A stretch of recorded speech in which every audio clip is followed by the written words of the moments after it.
Wanted Killer VR is an arcade-style first-person shooter. Its cel-shaded visuals are first class.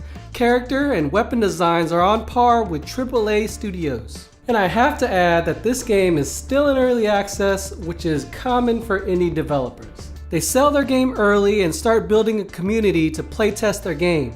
They listen to feedback and develop along the way or keep adding content. This game has two game modes, a story-driven campaign and a wave-based survival. So this early access version of the campaign unlocks 15 different missions that bounce back and forth between 3 different map locations. The silo, which is a high-tech laboratory inside of a silo with a lot of verticality.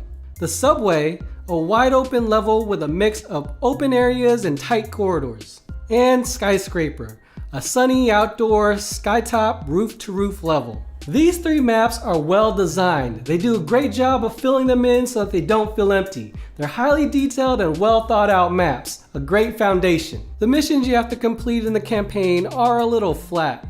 They mix 3 different objectives. It's either kill waves of enemies, defend a location, or find keycards. The objectives feel uninspired. Completing a mission doesn't feel like a rewarding goal. And on top of that, the campaign does very little to progress the story.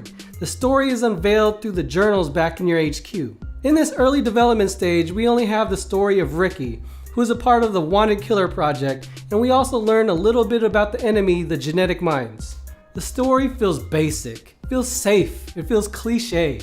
Ricky's parents die by a gang, so he goes to Hong Kong to train, and then he joins the Wanted Killers who say they'll help him get some revenge. But on the real, I do love the fact that they are attempting to add some canon and some lore to this universe that they created. So I don't really mind the layer of cheese that they added on this game, but my biggest disappointment is that the story doesn't incorporate itself into the actual gameplay. Mission dialogue is just there to give you your win condition. The dialogue is voice acted pretty well, but it doesn't connect me to the character I'm playing or explain who I'm fighting or who I'm talking to. The other game mode is a wave-based survival mode. Before some of you VR connoisseurs out there are like, oh, not another wave shooter, this one feels pretty damn good. It progresses nicely from a light trot to a full-out sprint for your life as waves get harder. They have some cool boss dudes that come out every now and then to keep things spicy. The movement options keep gameplay interesting. There's smooth locomotion and snap turning, and they have a nice twist to teleport movement that they call tactical teleport. You activate teleportation with the grip buttons on either controller, and all movement options are always available, and it works best when used to complement each other.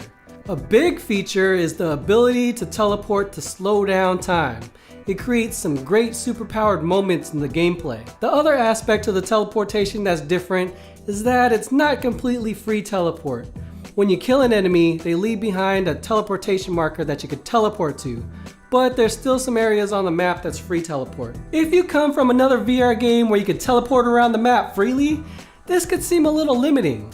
But it's that limit that adds tactical decisions to your movement. Regular smooth locomotion feels a step slow, but teleport to a killed enemy marker and you can leave yourself exposed and out in the open. This little back and forth movement options now creates rewarding decisions. Either play it safe behind cover or create hero moments, diving in, dodging fire, getting dirty with your dual pistols.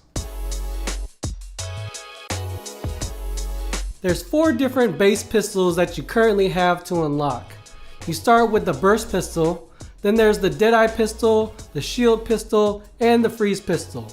Each of them with their own unique special ability and various weapon stats which can be upgraded, and they all look amazing, just like everything else in this game. But no, you're not just limited to those 4 guns. During gameplay, dead enemies will drop their weapons, which is super simple to just teleport to and automatically pick them up. Teleport and grabbing is activated by the same button at the same time. It keeps gameplay fast, quick, and simple. Take out an enemy, take over their location, and take their weapon at the same time. And a lot of the fun comes from chaining one kill to the next kill to the next. But There's no option if you want to teleport to a location and not pick up the weapon. I think this game has an incredible style and a lot of fun factors. The visual art style that they chose could not have been any better. And it's really easy to overlook the addition of player's wrists so that your hands aren't just floating in midair. It's just enough to add that extra layer of presence in VR. The layout of their levels and weapons are well crafted. A new but familiar VR movement system creates tactical decisions during gameplay. But there are a few issues and bugs that come up from time to time. Slow motion teleport can pull you through walls and objects, which could be a little jarring. Enemy spawns have a lot of issues, and AI could do some funky stuff sometimes. And there's frame rate issues here and there, but mostly on the subway. I do get the feeling that these guys, they're on top of their game and that we'll be seeing fixes in the near future. Overall, I love this game and I will be coming back as they drop more content. It's a really fun game that's simple enough to just jump into without being a hardcore, super accurate shooter, but it's deep enough to challenge many gamers with fast action.